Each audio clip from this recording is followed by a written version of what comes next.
This is Louis, and if you want to support my channel, head on over to JList and buy yourself some Japanese imports. If not, head on over to Play Asia and buy yourself some games or gaming merchandise. If you don't want to buy anything, head on over to my account on Subscribestar and support me directly there. All the links can be found in the description.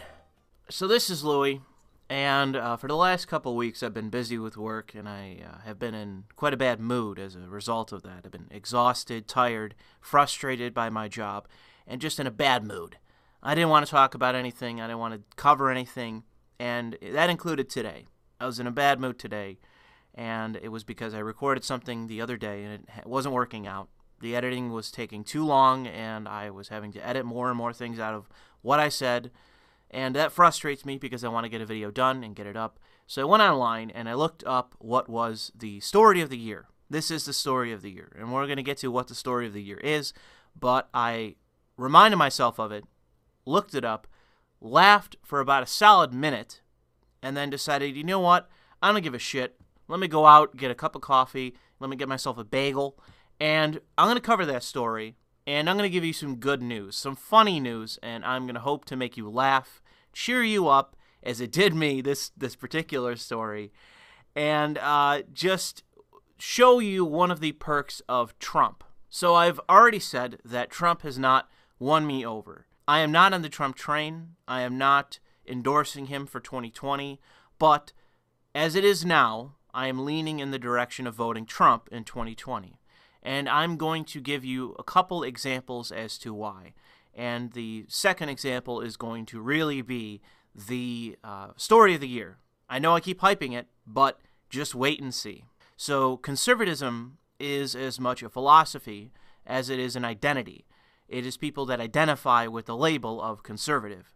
There are people like John McCain that I don't like, who's now dead, who represented the neoconservative wing of conservatism. And it's unfortunate that people like Douglas Murray, who's a conservative that I have respect for, still calls himself a neoconservative, even though it really doesn't come across to me that way, and maybe the word means something different to him than it does to me as an American. But I don't like neocons. I never have and never will. I hated the neocon era when Bush was president, and even before that. I hated it, and I hate neocons. I also hate conservatives that are like John Kucinich, who just virtue signal constantly and play patty cake with the left in terms of all of their beliefs and all of the ideology that they push. He just plays patty cake with it and virtue signals constantly. Then you have what's-his-face from The Blaze, who is a evangelocon, which is a highly religious, moralist conservative. That's how he plays himself up in terms of what he believes. But Glenn Beck, I just remembered his name. I hate Glenn Beck. I don't like Glenn Beck. I think that The Blaze is cancer. I think his presence in American conservatism is cancer. I think the evangelical wing of conservatism is cancer. And so my point is, not to drone on for too long, that I dislike entire portions of what is American conservatism as an identity group. I don't like Glenn Beck.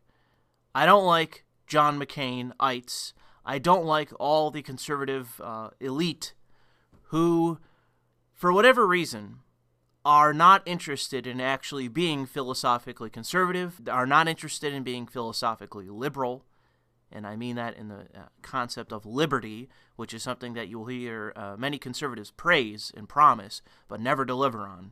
I don't enjoy a lot about American conservatism, and that's why I am not a conservative. I don't use the label, because there's too much about it that I don't like. So CPAC just happened.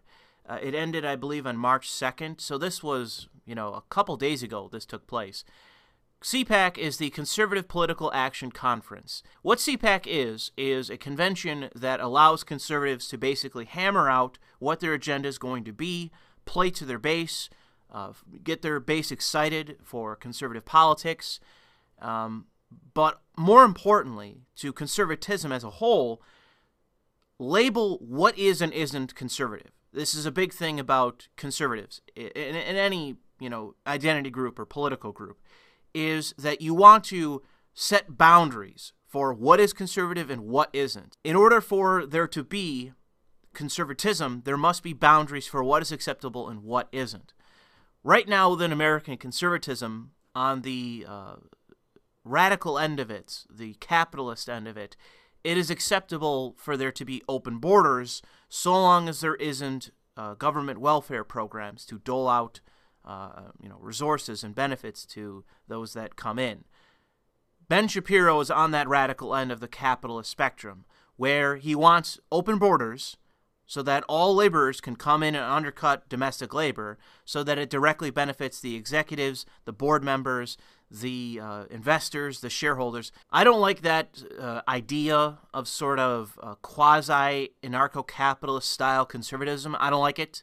I consider myself to be a nationalist, and so I think borders matter. Doesn't make me a conservative to say that borders matter, but seemingly now it does make you a conservative to even believe in the concept of citizenship, unfortunately. You have many different conservative figures that are trying to take a hold of the rudder of the ship that is conservatism and steer it in the direction that they have a personal interest in. Trump is no different, even though I've said routinely Trump is not really a conservative. He is a nationalist by all appearances, but I don't really think that there's a lot about Trump that makes him philosophically a conservative, outside of maybe immigration and a handful of other things. But Trump at CPAC delivers a speech, and I'm not going to talk about the speech, except one portion of the speech, which was incredible, which shows you the disruptor that Trump is. Unlike all the other people that are out there virtue signaling about Jesus, virtue signaling about families, just pontificating about nothing. The word pedantic comes to mind in that it's like you read it out of a book. It's all technical. But no, not Trump. Trump shows up, and what does Trump say? Today I'm proud to announce that I will be very soon signing an executive order requiring colleges and universities to support free speech if they want federal research dollars. If they want our dollars, and we give it to them by the billions, they've got to allow people like Hayden and many other great young people and old people to speak. Free speech. That is an unbelievable statement to make.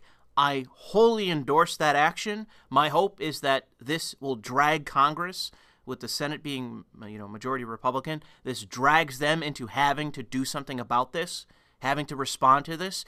And what this is Trump, forgive the reference, but a shot across the bow, so to say, in American society, to say that the culture war is shifting. We're now on the offense, because this is an offensive action. This is an action saying that I'm doing this, and now I'm relying on you to respond or get the fuck out of my way. So I absolutely applaud Trump for doing this, because this is exactly what conservatives should be doing. Academia is ground zero for progressivism, for far-left politics, for identity politics, for postmodernism. This is ground zero. This is the source that Trump is attacking. This is incredibly smart to do. Because, like I said, it forces them to react. It forces the Senate, the rest of the so-called conservatives, to react. This forces the issue. This is what Trump is doing in saying he's going to sign that executive order. Brilliant. Absolutely brilliant. An offensive action that is trying to take hold of the culture war. It is an aggressive move in the culture war between the far left and everybody else. This could be the result of Steve Bannon or Donald Trump Jr., one of his sons. It could be from a different source other than Trump himself, because I doubt Trump is totally aware of this with everything else going on, of the culture war happening on college campuses, but more importantly, this being the bedrock, the source of all this ideology, of all these things that are terrible about the left. This is the source, and this is exactly what Trump is now attacking. The story that links the Trump executive order at CPAC and the second story that I'm going to get to, the story of the year, is this story. This is the link.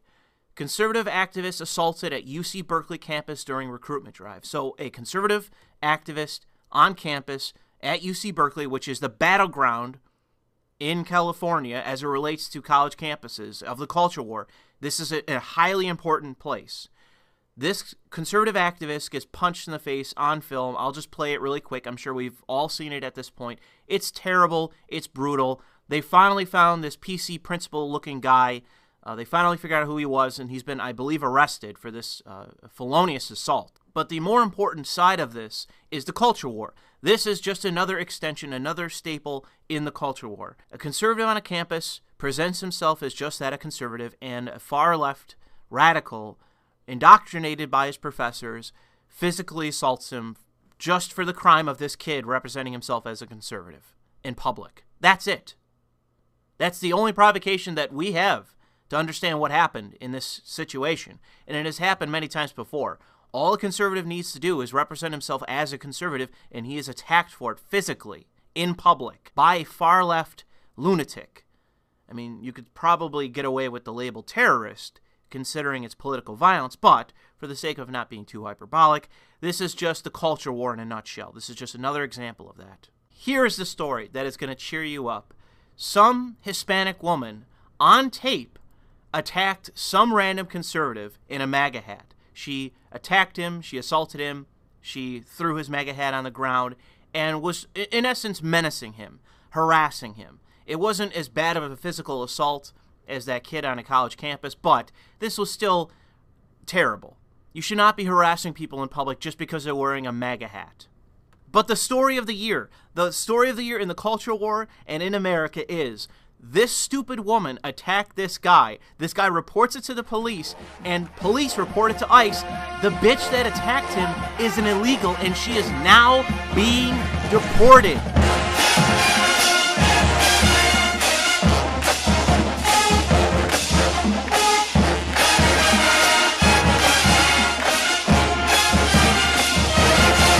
I kid you not. I kid you not. An Hispanic woman attacked a fucking, a MAGA-supporting conservative, and she's getting her ass kicked out of this country for it. Because literally, she attacked a guy. That is a crime. She's being charged with a crime. She's now liable for deportation. I mean, you can't make this shit up. You cannot make it up. So I have to say, to any of the immigrants who are currently in the United States, I believe this woman was legal. Don't commit crimes. Don't physically attack MAGA supporters. Don't attack conservatives. Don't attack Trump supporters. Because, bro, it's a crime. Those are grounds for you to be fucking deported. Even if you're legal. Are you fucking crazy? To me, I think this really says a lot about where we are. You feel entitled to be here, don't you? You feel entitled to be in America as a foreign national attacking U.S. citizens and thinking you're going to fucking get away with it because you don't like their politics. You think that's justification in our country for you committing an assault, for you battering someone, for you menacing someone, for you committing a crime against a U.S. citizen. You think you're entitled to stay here regardless of your conduct. This stupid bitch, Rosane Santos of Brazil, you know, apparently Brazil isn't sending their best. Sorry to say to my Brazilian followers, but you're not sending your best, apparently. Her fucking ass is going back, though. Don't worry. We're sending her violent, ridiculous ass back to Brazil, and she can be there as she's attacking right-wingers. She can, if she wants to attack conservatives, she can go attack conservatives in Brazil, not here. I know that this commentary is a little bit longer than it needs to be due to, the fact that I'm not really covering much, but I do think that this is worth talking about. I hope this story brings a smile to your face. I hope it cheered you up, because I can't believe how little coverage this got when this is such an amazing story. This is an amazing story to cover, and I think it's good news. I think it's good news because this is a system acting as it needs to. This is our immigration system actually functioning as it needs to. You're an immigrant here, you're legal, you attack somebody, you're gone. That is, in fact, what needs to happen. Because there are rules and there are standards for how you must conduct yourself so long as you are still on that status, so long as you're not actually a naturalized citizen. Once you become a citizen, feel free to go around and punch people and do the rest. Then you'll just go to an American jail, all right? But if you're an immigrant, conduct yourself well or get the fuck out.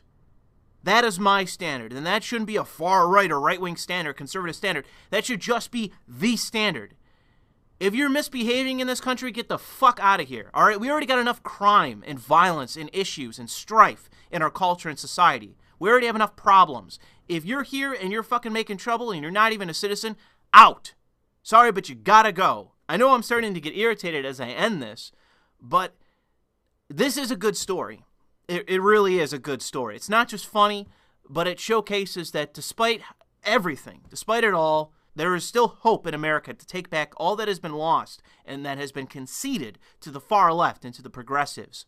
It can be taken back, and we are slowly taking it back. And what we need more of is decisive action, like what Trump is doing with that executive order involving colleges, involving universities, and federal tax dollars going to those universities. That is an aggressive move that is designed to take ground in the culture war and to take back ground from those that wish to overthrow our society and replace it with fucking nothing. But I'll leave it there.